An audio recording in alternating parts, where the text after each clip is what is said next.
Welcome to the Harvesting Wisdom podcast. Together we explore the vast landscapes of life, delving into the rich soil of experiences, sowing the seeds of curiosity, and harvesting the profound wisdom that each episode unfolds.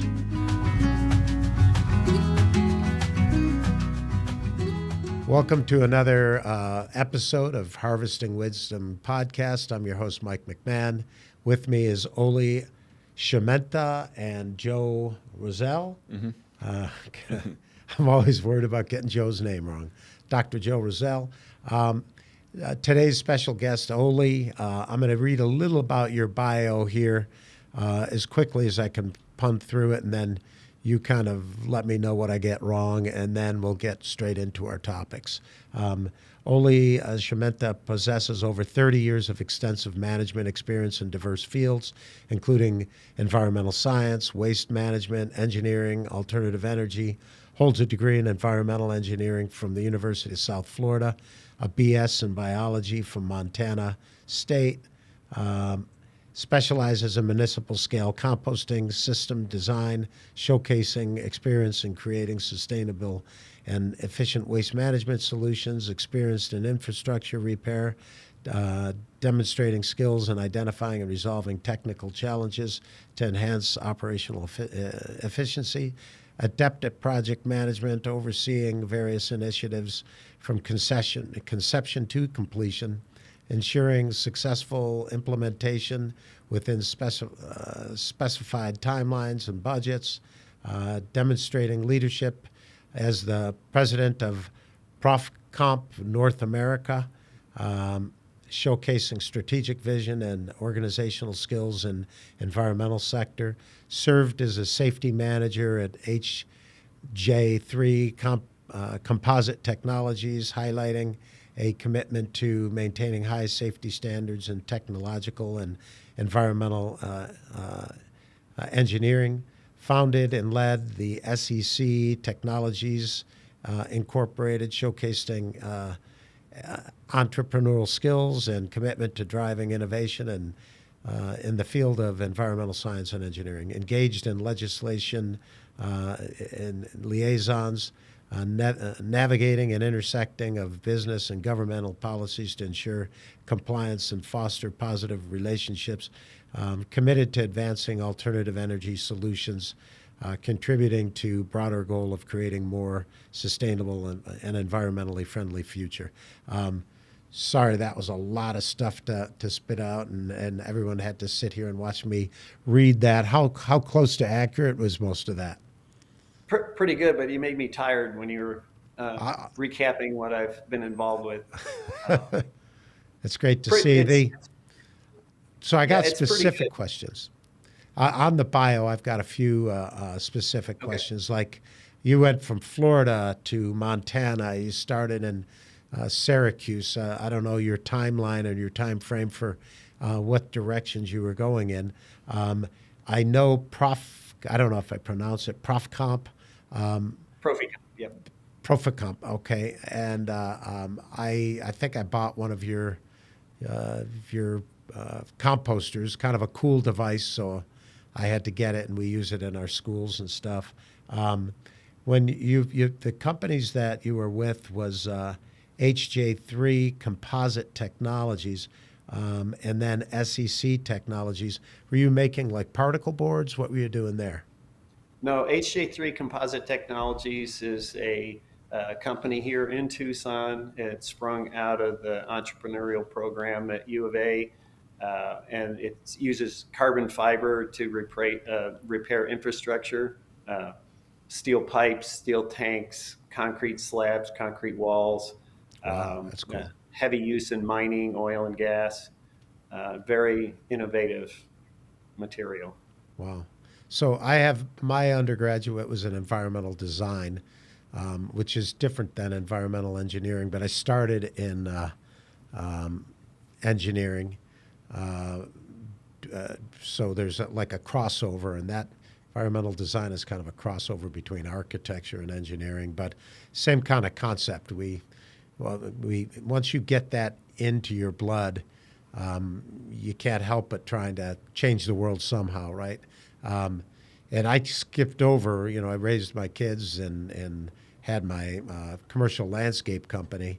And then somehow I got drawn back into nonprofits and then started my soil company. So we do composting and vermicomposting at a large scale. And then we blend for commercial farmers and stuff. So somehow it's this circle. We go back to kind of how we started. How has it been for you, your journey, the ups and downs? It's actually been pretty interesting. It's a story I've shared in the industry a few times, but when I was born in the 50s, my parents lived in Syracuse, and they actually had a active compost pile in the middle of the urban setting. And after I was born, they bought a farm south of Syracuse, and they made 3 trips in the family station wagon, moving the compost pile there. And so growing up, I had to take with my brothers and sisters take food scraps and whatnot down, and we raised beef cows and things. But by the time I left for college in Montana, I thought that's the last I'll ever see of a compost pile. And after school, after the Army, I ended up working as an environmental scientist in South Florida on some big Superfund sites. And a friend called and said, "Hey, I've got a great job for you." And I said, "What?" And he said, "Composting." And I said, "Well, I did that as a kid, but you can actually get employed doing this." And this is in the 80s. And uh, went down to Miami to look at a brand new $49 million plant, and fell in love with the whole concept of saving organics and making something useful and something beneficial out of them. And was very fortunate that that company plugged me into the U.S. Composting Council, served on some committees back then. Um, um, but then after 3.5 years, that plant shut down, the composting portion, and uh, um, we had 73 million into it at that point. We sold it to Waste Management for 18. And Waste the management MRF, makes money. yeah, well, and it still operates as a MRF and transfer station, but they don't compost anymore. Hmm. But I really enjoyed the industry. Ended up moving to Bellingham, Washington, and managed a plant there that we processed 125 tons a day of residential solid waste and green waste through 2 rotary kiln digesters and aerated floor How many agitated how base. many pounds a day? 125 tons a day. 125 tons. Wow, that's a Yeah, lot. it was a mid-size uh, facility. But the beauty of that is by this time now I'm involved in not just the U.S. Council, but Washington Organic Recycling Council. And along with some other icons of the industry, Jeff Gage and some others, we created the nation's first 40-hour training certification program for compost facility operators. And we had worked previously with the U.S. Council on developing the Compost Facility Operating Guide, testing methods for the examination of compost and composting. And yet we realized after those efforts that, well, it's no good if people aren't using the principles in the field. So nobody had taken the lead in forming a 40-hour course. So we did that, and that's been adopted by the U.S. Council's Education Foundation in its current form. But in that first series of classes that we did, I had 3 engineers from a power utility company in Alberta come down. And I said, "What are you guys doing here?" And they said, "Well, we're building a little compost plant in Edmonton." And they ended up building a 1,700 ton a day plant. Mm-hmm. And it's a very bittersweet story. It had a great start, uh, but when the owners, which had 83 power plants around the world and many with their own associated coal mines, decided to do this, having never built a backyard compost bin, and their engineering firm hadn't done one either, they said, "Well, why don't you come up and teach the engineering team what to do?" Which I did. Uh, but early on, the cost projections were, I knew they were going to be vastly exceeded. and director of engineering for the company um, called me on the carpet, kind of, sort of, for saying that it was going to cost over $100 million to build it, and said that, well, we don't have $100 million today, and we never will. So what's your best advice? And I said, my best advice is take your black eye with the city, put your tail between your legs, and run as fast as you can, because it's only going to cost you more money. And he said, well, that's very nice. And the last question was, how much do you think it's going to cost? And I said, probably about 130 million. Well, bad news. It cost 140 million. Oh, wow. And in the last year of design and construction, they pretty much took key fundamental components out of the system, and they sold it to the city. The city hired me to do pre-purchase reviews, and I told them not to spend more than 67 million, even though there was all that money into it. And they kind of chuckled. They said, how about getting a team of your peers together to redo this report? I did, same number. They paid 97 million. They were cash poor, and today the plant is bulldozed to the ground. And that's a crying shame to waste that much effort because people weren't willing to listen to wisdom. You know, I've been there, done that. I ran the types of equipment that were there and tried to give the best advice I could on how to succeed. Are you familiar with using a cement kiln as a component in a compost system? Uh-huh.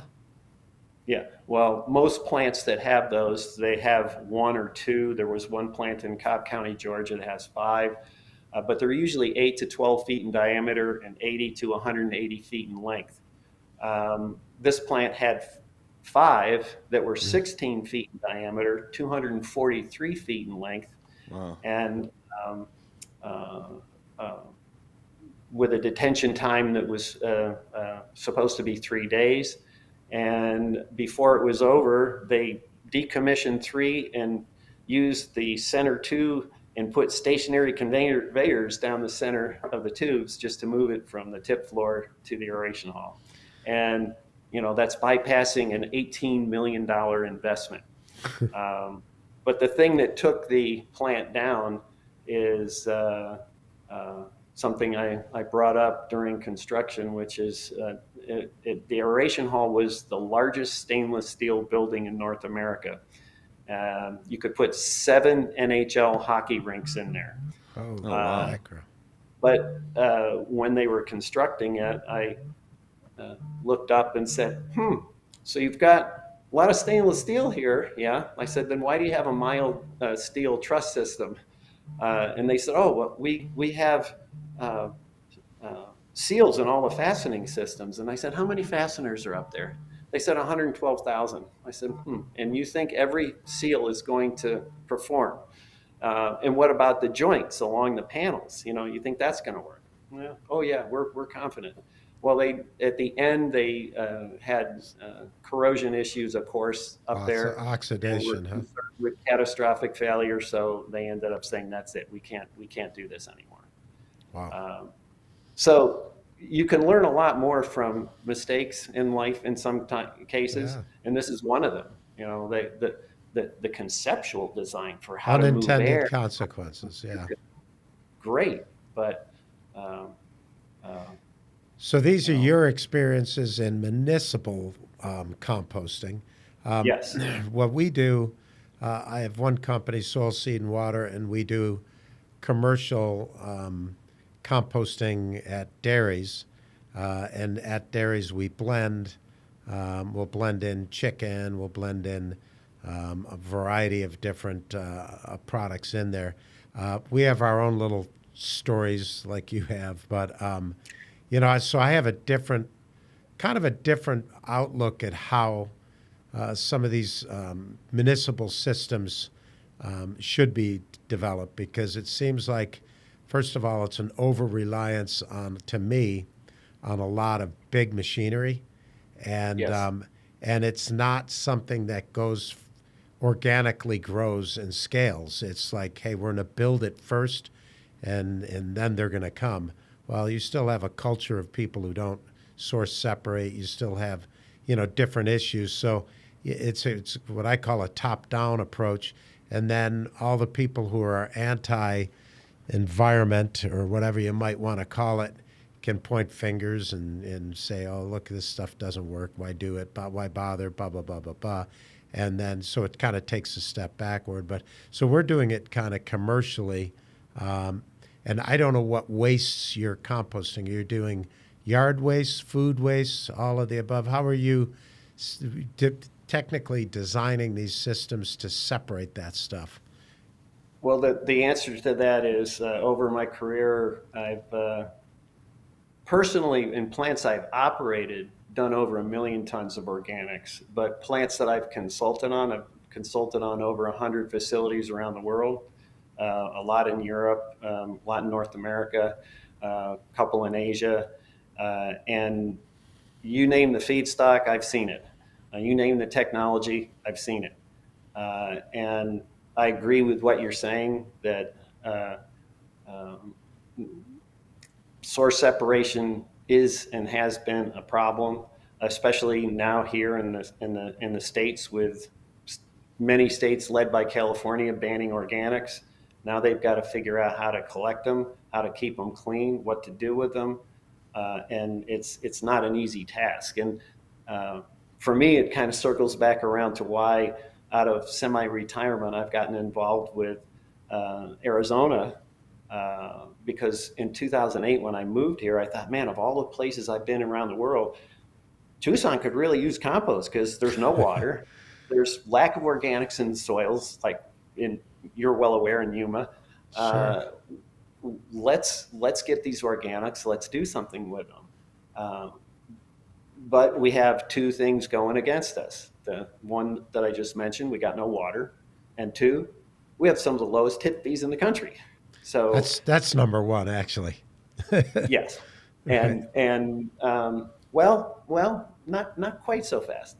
But in this process of seeing all these systems and technologies and feedstocks and products, there are still, and it amazes me, there's still innovation that's to be had out there, and in the U.S., on-farm composting is by far the biggest numerical number of operations out there. Mm-hmm. And, windrow composting's number one.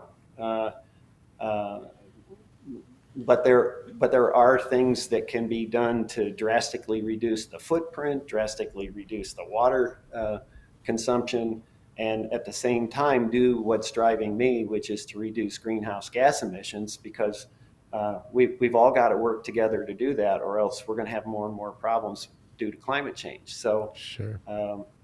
And it's great to, I don't know if we're going to get to talk about the Arizona Compost Council.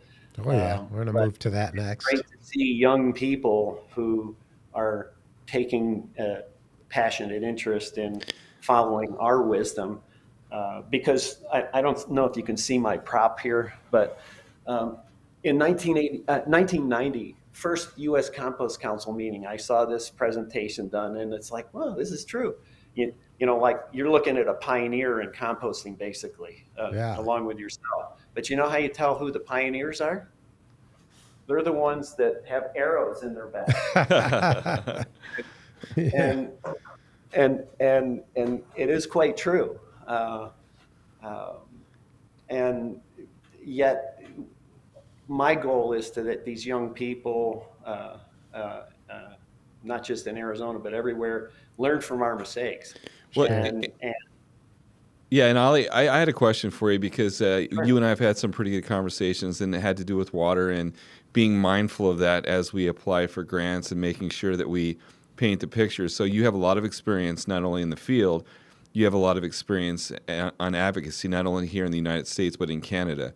So you're shaping our minds, or harvesting your wisdom. What's some of the advice you would give to a state like Arizona that's starting this organization, that has the opportunity to educate, advocate, and make a difference?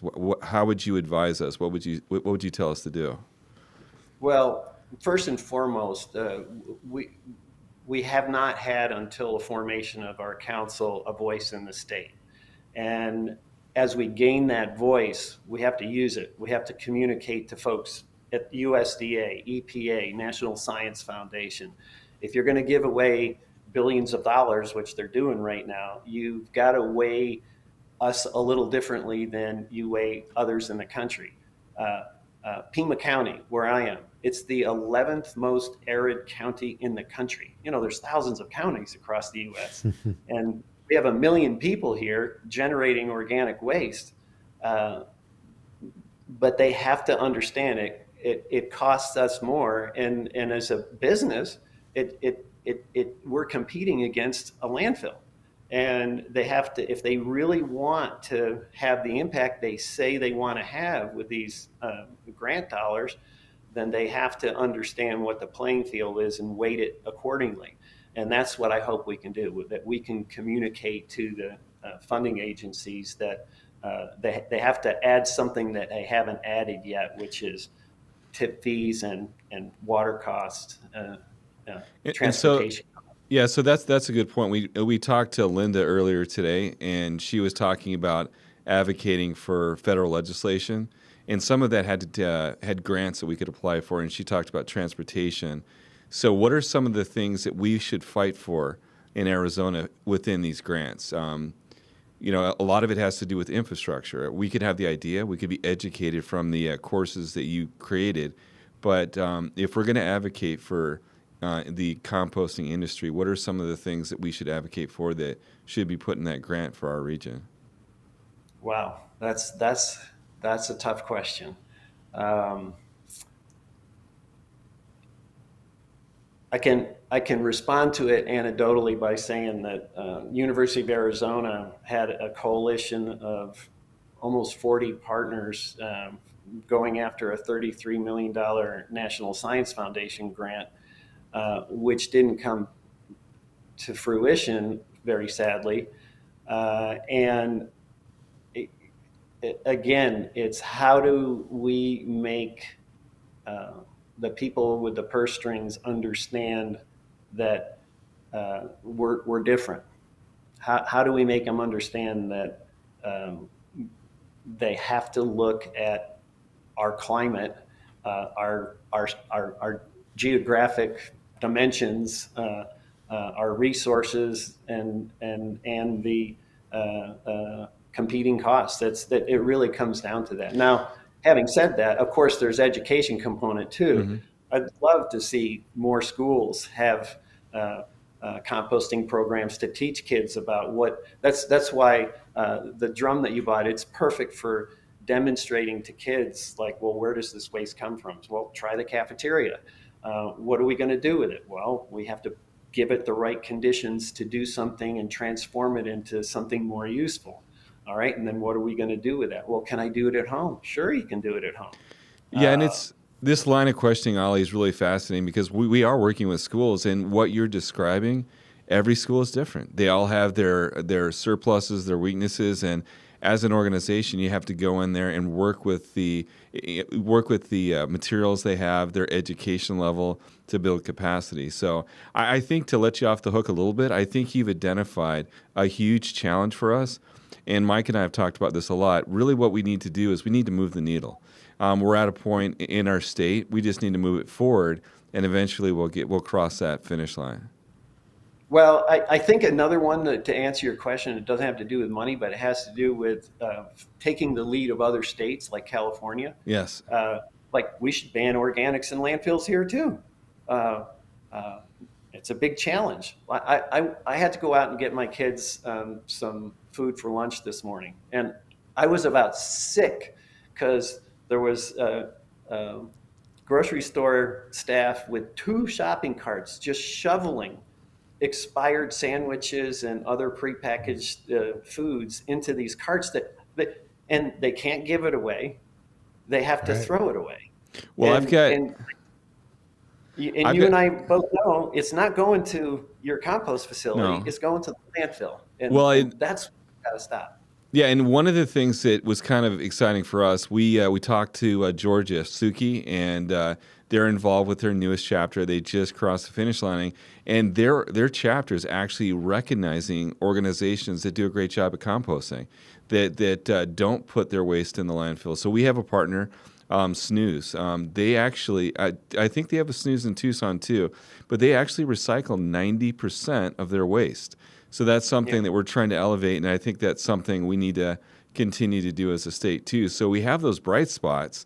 I think what we need to do is kind of elevate them and find out how they can help to spread that message across the industry and maybe across the state. Oh, absolutely. And if you guys ever go to Vegas, go to Ethyl Chocolates. Ethyl Chocolates has been around for quite a while, but they're a zero discharge facility. They Oh, treat wow. everything, say, on site with lagoons and plants. And Have to write that one down. and there's other technologies also. I'm sorry, if you'd have had me after a cup of coffee, you probably wouldn't have got a single word in edgewise. But I'm just excited to talk here. I'm going to diverge just a teeny bit. So I had a startup with the University of Arizona's Center for Innovation through last fall, and last Easter. I went out to pay my rent, and the director said, "Have you introduced?" I'm Ukrainian, by the way, and they asked me if I'd introduce myself to the Ukrainian companies there. And I said, "Didn't know there were any." And she said, "There's 5. They're here for 6 months." And so I said, "Look, I know all the ethnic dishes. I'll make a buffet for them." And she thought that was great, so we set it up. I was setting 3 tables of stuff up while the guys were all working. And I went around to the booths to take pictures of the company names so I could research them later. And the last one is a company called Sorby Force. And there was a name badge hanging in there. And I went over and looked at the badge and shook my head. This isn't right. Olie Shima, that's my name.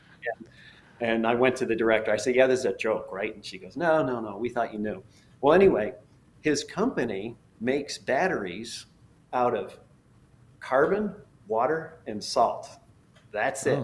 And they get the carbon from seaweed now. They can get it from any organic waste. And it's amazing because a lithium battery, which you have to chop down the Indonesian rainforest to get the lithium and transport it at all its cost and whatnot, you can recharge it 1,500 to 1,800 times, and then you got to throw it away. You got to deal with the waste. These things, 6,000 to 8,000 cycles, take the top off, recharge it, keep going. Yeah. And We're the doing only the same downside- thing we're doing the same thing. We're involved, soil seed and water. The seed part is hemp. So hemp is going to be a great biofuel for creating batteries. So that's one of the good things. Also biofuel itself for airplanes and that kind of thing, because the hemp field, you're getting so much biomass within 90 to 120 days, and it's good for the soil. It's great in a rotation crop, uses less water, great for attracting bees, but now you can do it over and over again. And a lot of biofuels are trees that were grown, in little forests that were grown that took 5 years to grow the trees up, 3, 4, 5 years to grow the trees up, using a lot of resources for it, and then chopped up. Whereas this is kind of a better solution. But yeah, when you're talking all these different products, so is that guy's battery operation? Was it in the Ukraine or is it here? Because hard to operate over there right now, right? Well, here's the exciting news. He's coming here in next month for 5 years, and they're setting up production of the batteries in Tucson. Oh, wow. Wow. I got to hook up with him and see if he can try to use some of the hemp material, because Absolutely. we're growing about 600 acres starting very soon. We just got brought in all of our seeds, so we're doing the same thing. And, you were talking about some of the issues and why people are kind of against. It seems like we all, when we're born, we all kind of have common sense, right? Like, we shouldn't have waste, and our waste should be reused in a good fashion. I mean, I think that's just kind of basic humanity. some that's like a simple tenet. Like we probably shouldn't kill each other, and Yeah. people all should eat, and our waste should be recycled. If we had three tenets on the planet and those were it, I think we'd be a better place, right? So, but we start, things like facilities that people spend a lot of money on, and then it gets somehow it gets bastardized, or somebody makes critical mistakes, and then it doesn't work. But I look at it and say, the recycling works if you are looking at things holistically, and we have a great way of ignoring common, common costs, right? Common goods in general. We act, and especially in this country, I think we lead the world in individuality, and it's got its upside, but it also has its downside. And the downside is we don't think in terms of ourselves in a societal standpoint or the environment. And so when you're looking at composting, we use water to compost a fair amount, but it's in a short duration. And we do let gases, the gases are definitely emitted during that cycle, but that cycle, the thermophilic cycle is much shorter than if you just took manure and left it on the fields, right? So, and if you really wanted to, you could capture that methane as you were composting at the same time. So there's the solutions are not, there's no science solution needed. We already know how to do this. We even know the applied science, even though we kind of screwed up most of the time when we try to do it. What it comes down to is kind of this public will, this public culture, and I think there has to be you have to show holistically why it's more efficient. To be a conservative and to do conservation, you do it because it's efficient. It makes sense. It's more profitable. Same thing with anybody. If you've got a company and you have a sustainability officer, they're not there to save the environment. They're there to save the company money by doing things the right way. And I think that's kind of the approach. And we talked with other people from U.S. Composting. She said the same thing. You have to look at the value of the output and understand that soil health is got a high value to it, rather than hey, this is just a way to divert stuff from a landfill, because you're right, you're competing at that point with the landfill concept, and it's not really it's apples and oranges when you're trying to do that. You're right, and I want to respond to that and come back to you, Dr. Roselle, at the same time about what else we can do. And I wanted to make this clear that composting is not for the faint-hearted. It's not an easy business. You got to have your eyes open, and you got to know you're going to be rolling your sleeves up, and that you've got work to do. And to follow that, I can remember back in 1990, I was a technical manager at a plant called Rooter Recycling of Florida, and they, to make a long story short, we were dealing with dirty MRF, so pulling recyclables out of a mixed waste stream, and it's not easy. It's hard. No, that's And really hard. That's you the have to hardest have part, markets, right? all of that stuff, all of the plastics, the glass, the metals, the paper, cardboard, everything. And now here in Tucson, I moved from the county into the city and got confronted with this list of things that we don't recycle. We don't recycle glass. Why? Oh, basically, it's too hard. I'm like, Mm-hmm. really? I've been doing this for 35 years. Yeah, I know it's not. I know it's hard, but now we're this philosophical choice of this next generation that, oh, if it's too hard, we don't do it. And no, that's not the answer. The answer is we got to figure out how to do it economically or Right. in a way that it makes sense for generators and users. And my personal answer for that here is our family uses milk in glass returnable jugs now. So we're not throwing containers out at all. We're going backwards to something that may seem like more work, but it's actually saving, it's a better way, I think. Yeah, sure. When I was But a I kid, we'd go to the dairy, which they had an outlet nearby, and we'd get those big milk containers, those yeah, plastic yes, ones, and you'd get yeah, 4 glass bottles of milk, 4 gallon bottles of milk, and there were 7 of us, so we went through that twice a week, and you just bring it back to the dairy, and then you yeah. get your new ones, and it worked, and the milk was Yeah. better, and it was fresher, and Y- sometimes we think we're moving in the right direction, but we're moving further away. Yeah, and honestly, I like that response. Just because it's hard doesn't mean there's not a solution. And one of I have kind of a follow up question because what you said made me kind of remind me. My wife and my son and I, we went to Garmisch and we went into the Airbnb and we were beautiful scenery, but there was the rules for recycling, and it wasn't just table scraps and everything else in this can. We had to sort everything out. We had to sort the glass, the plastics, and everything else. It really wasn't that hard. We put somebody in charge of it in the family, and it was easy to do. So I guess that's kind of what I'm curious about. We have this organization now that's going to guide the state. Are there any communities in the United States or around the world that say, you know what, they've got a great plan or they've got a great answer to this problem that we could start looking at? Because I think you're right. You have a lot of experience, but if you travel and you see other responses, we can learn from what people are doing right. Well, you hit it on the head. Europe has always been ahead of us in certain areas, and one of them is in how to manage waste materials and turning them from a waste to a product. And yeah, there's no 2 bins that go to the curb. There's 5, Yeah. and yeah, it's a little bit more work for the generator, but it net they have so much less land than we do.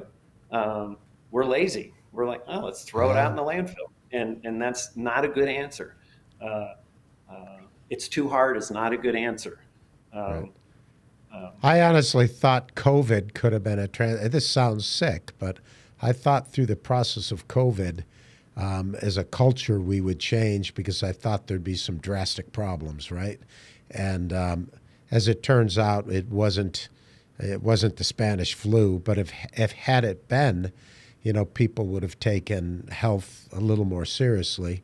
Um, and on top of that, you would have seen, changes to how we dealt with the environment. I remember at one point after the world shut down, which it did for several months, seeing pictures of places like Venice with clear water, yeah, and or, I know I went to L.A.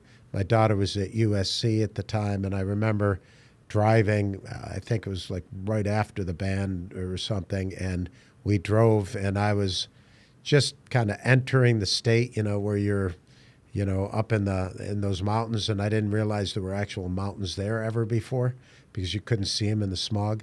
And looking down at the city of LA, saying, "Oh my God, that's LA. I've never seen it before." So yeah. that's just human without human intervention. There, the world has a way of cleaning itself up pretty quickly. That was kind of a cool lesson. But I'll let you answer Joe's question there. Well, and I wanted to follow up too because you've alluded to education, and I have a story for my son. I remember getting up at 12 o'clock at night because I heard something downstairs, and he was actually sorting our trash. So I think, and I talked to him about it. I said, "Why are you doing that?" Well, I learned it at school. So I think there's the education advocacy part, but I think targeting, or I shouldn't say targeting, but engaging the youth in order to not only possible solutions, but get them to creatively engage with this. As a nonprofit, when we go in and we have our STEM gardens, it's not about giving them the answer, it's about exploration. So I like what you said about searching for an answer, but we really need to engage the youth in finding that answer, in hoping or pushing them to do that. So I think this is something that if we go down to elementary, high school kids before they get to college and start grappling with this is something we can actually get traction on. I think that's a fantastic vision. Uh, and starting in schools is the best thing because that's when minds are open to to considering new ideas without all of the interferences from the outside. And Yeah, honestly, Ollie, when I go in and talk to third graders, they don't tell me we can't do it. They don't tell me it's hard. They might come up with some silly solutions, which to me just means you have to build more capacity. But they haven't been told no or it's impossible. So it's a very uplifting, motivating experience to go into elementary, high schools and say, what if, or what do you think? Because that's not something that always happens in schools, where they have the ownership to actually change the trajectory of a society. So it's a cool process. And I've got to follow kind of a question for both of you on this, Sure. because you were one of the guys who got the Arizona Compost Council going. And I know you're not on the board, so you're smart No, enough to. I'm on the board. Oh, you're on I'm it on the now. board.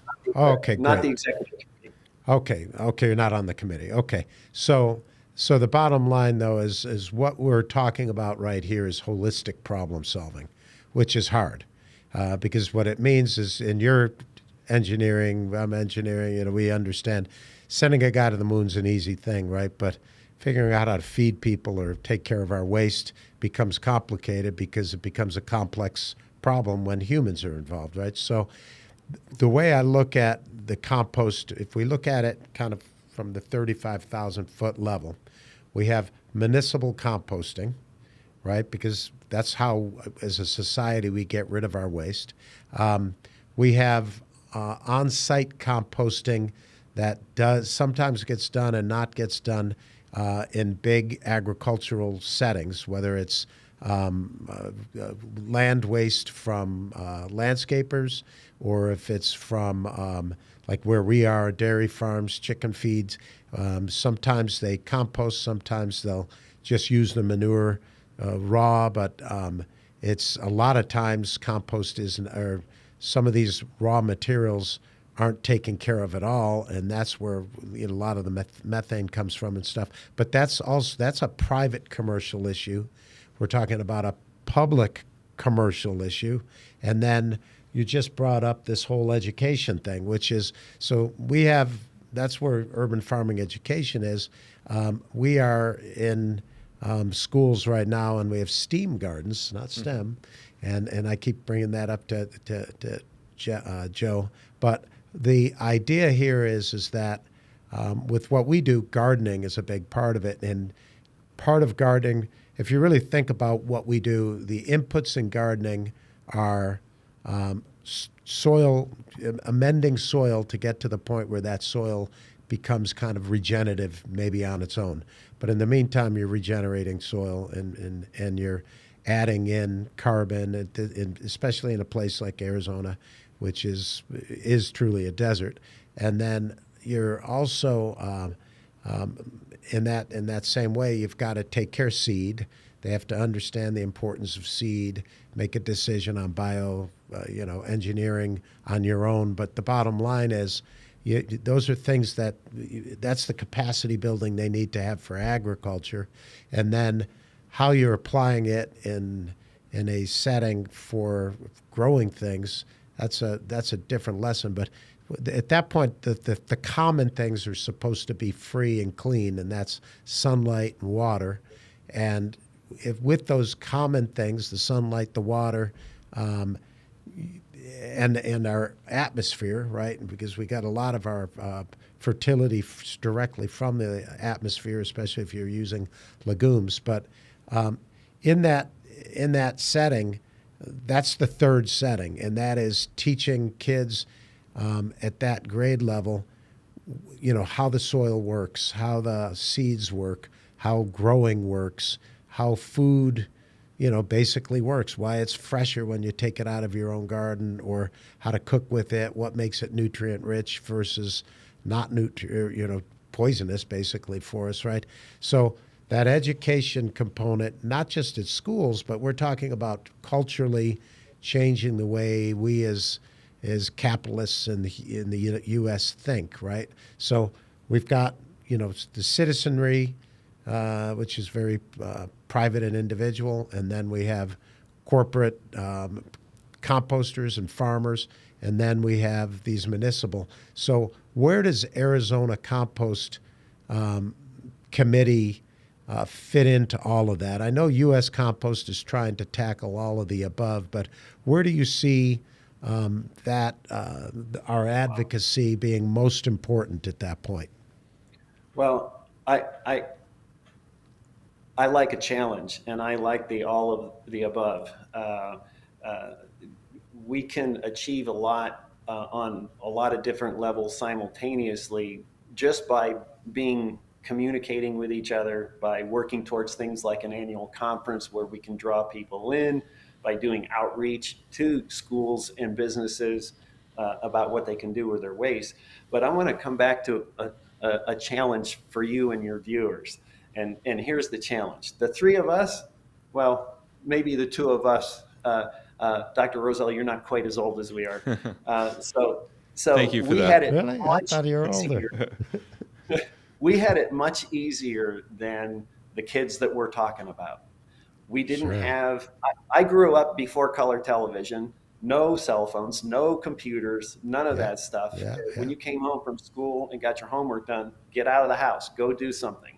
Yeah. And and so we did have gardens. We did Yeah. have projects My outside. father forced me to do the compost pile too, and now I look back and he put some really weird stuff in there, you know. But I know what you're saying, and we had to go out and do the gardening and all that. We didn't particularly like doing it at the time, but it's a full circle, right? As life is a full circle, now you're It going back to is. things that you never thought you'd do again. But what you and I didn't have to face, we didn't have to face that iPad because now the kids come home. Can I have iPad time? They don't even close the door. Can I have iPad Mm. time? And it's like, hey, uh, how do we make backyard composting, backyard gardening more fun than the iPad? That's the challenge to your viewers Right. and the Compost Association and our peers. How do we make it fun, exciting, engaging, rewarding for kids to actually get out and do something rather than sit and look at an app?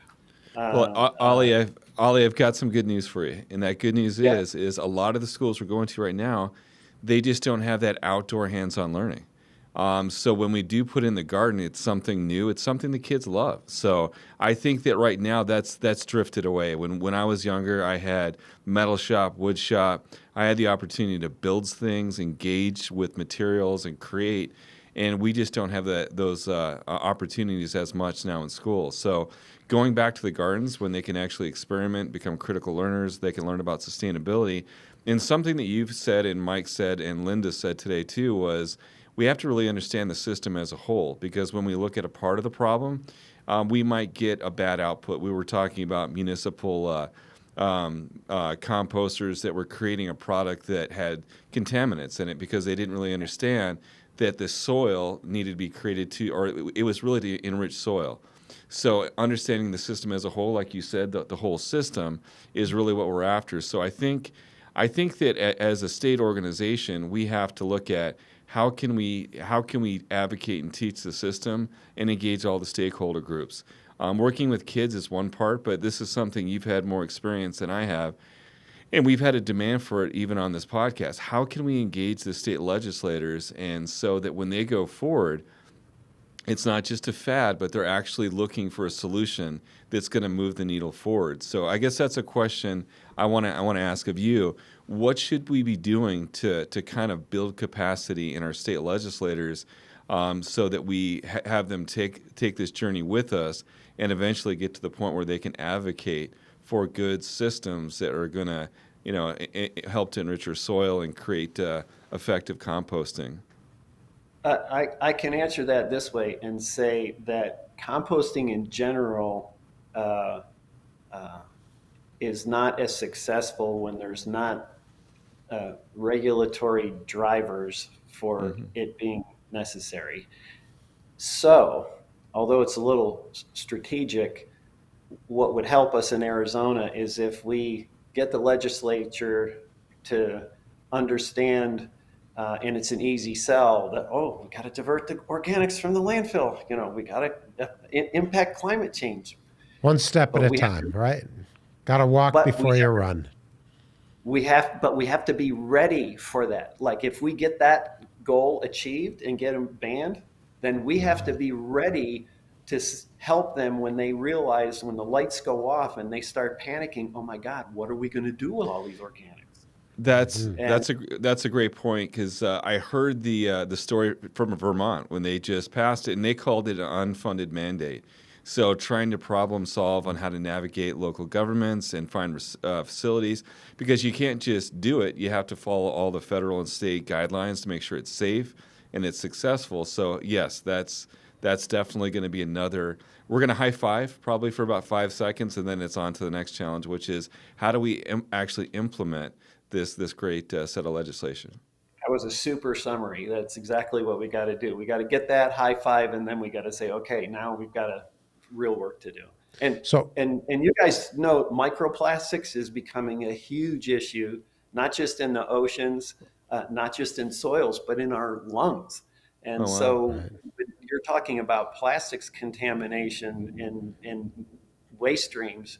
well, It's not 28% of good. our clothing now is microplastics. Every time you Yeah. wash that, it goes straight into a water stream of some sort, and it becomes artificial zooplankton, which is the basic part of the food chain, right? So it's crazy stuff going on. How is it getting into our lungs? Can you expand on that? How does it get into your lungs? Because it's in the air you breathe. Oh, wow. And larger particles get trapped in your nose hairs, but the smaller ones actually go in their lungs. And there's some studies I was looking at last week, and the researchers are actually surprised at how much is in the lower section of the lungs. They didn't anticipate that much was building up. They don't know what the health impacts are just yet, but I can't imagine it's too great. But these are I imagine my cumulative things. is going down. Yeah. Well, the more running you're doing and bicycling, the more you suck in. You think you're doing yourself good, but it's everything in this world. As we start getting older, you realize how the cumulative effect that you ignored, whether or not you're getting too much sun or you're eating too much sugar or you're whatever you're abusing, right? But some things, as people, as citizens, we didn't sign up for. You know, I did not sign up for all these plastics. I didn't sign up for bad water. I didn't sign up for GMO seeds, even though the jury's out on some of that could be good. Don't get me wrong, but I wasn't signing up for it, and now, you know, I'm eating it, right? No matter how you look at it. So again, the question is how much as a collective society can we regain some power for? And I'm gonna wrap this up because we're gonna suck you in to more of our podcasts. I like the idea of you said we need to bring in some other people into this mix, and the podcast is a nice format for doing that. We've had some state senators and congressmen and some other politicians on board, but there's other people that you talked about, water resource people and that kind of thing, and you can help us. Joe is great at soliciting help from people, and you know, so you're going to be getting phone calls on how we can get other people to get on board. And I know you're a big part of you're the one, probably number one guy who brought this whole concept into the state of Arizona. The other thing is there's a bit of a divide between Tucson and Phoenix. You know, there's always been this little friction, right? I look at Tucson and saying, you know, that's kind of where you're looking at it saying, oh, this is a desert, whatever, compared to where you came from. But for us, Tucson's kind of the leaders, right? The U of A ag department is considerably ahead of what we have up here. And we have people who are ahead of the game as far as composting and gardening and that kind of thing. So this is kind of an open source issue, right? We want open source information and ideas and innovations, not just nationally, but here even in our state, between what we're doing and people down in Tucson are doing and up in Flagstaff and that sort of thing. And I think we get more and more involvement, and we have to have logical solutions and cost-effective solutions and holistic solutions. And I think if we do it like Joe says, move the needle. There's a book called Move the Cheese, and it's the same concept. Move in a direction, a corrected direction. We're not here to demonize oil companies or whatever. We're here to move us in this particular instance towards soil health. And so, what steps can we do to do that? And how do we do that on a cost-effective basis? So, you don't have people saying, look at what you just built and the whole thing got trashed and how much money you spent. And you don't have to have it. We know enough Correct. now.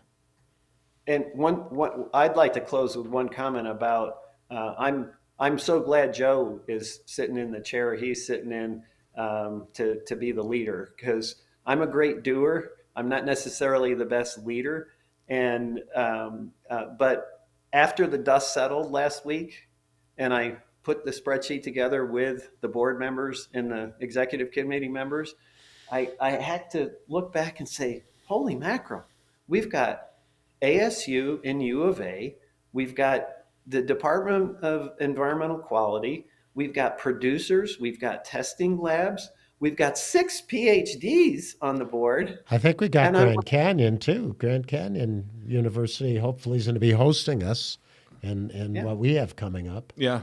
So, And yeah. and to follow up what you said, Mike, I had been working with a researcher at U of A, John Chorover, who's head of environmental sciences, and in his spare time he runs Biosphere 2 and this kind of thing. Oh, and crazy. I have to really thank him, because he's the one that got Dr. Blankenship on board. And I had never met him, and I read his bio, and it's like, wow, he's going to be an important part on the team. Great. We know some people down there too that are in good positions that will bring in as well, that will help move this whole thing. Like you said, and you said, yeah, it can be frustrating, it's challenging, and it's hard. But all we have to do is know that we have small successes along the way and bring more people in. And I think, at some point we'll hit a tipping point where, or we hit crisis. We hit crisis and we make changes pretty fast when we do, but we have to be ready for those changes when it happens. Well, CTS waste or green waste recycling, I'm not sure. They just came in kind of late into the process.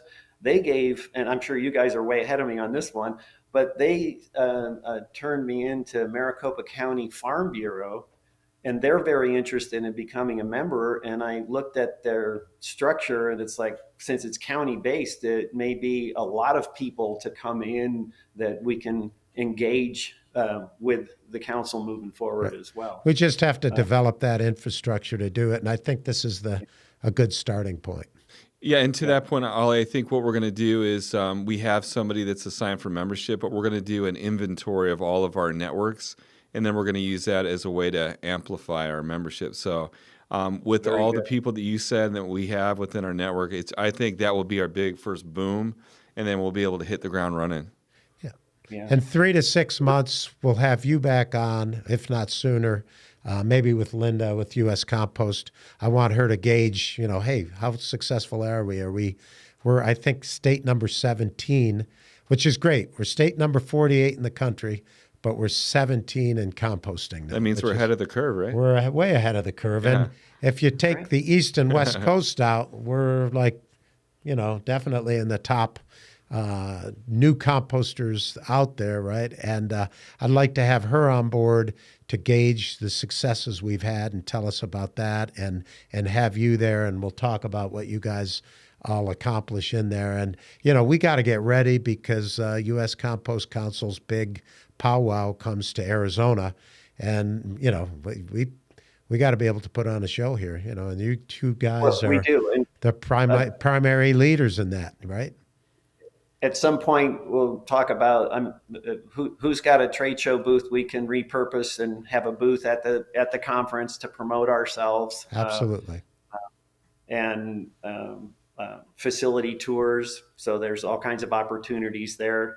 because they'll bus people from Phoenix wherever they've got to go around the state to go to significant tourist locations. Yeah, cool. Yeah, we have a lot to show, I think. So anyway, I'd like to sign off here and thank my guests, Oie Shima and Joe Rozelle. And I leave with the question that I now leave with at every podcast, and that is, whose world is it anyway? Yeah. Thank you very much. Thank you for joining the Harvesting Wisdom podcast. Click subscribe and like for ongoing, insightful conversations. Explore our webpage for show notes and additional resources. Visit our guests' webpage for deeper insights. Your engagement is the foundation of our journey, and until next time, keep pursuing wisdom.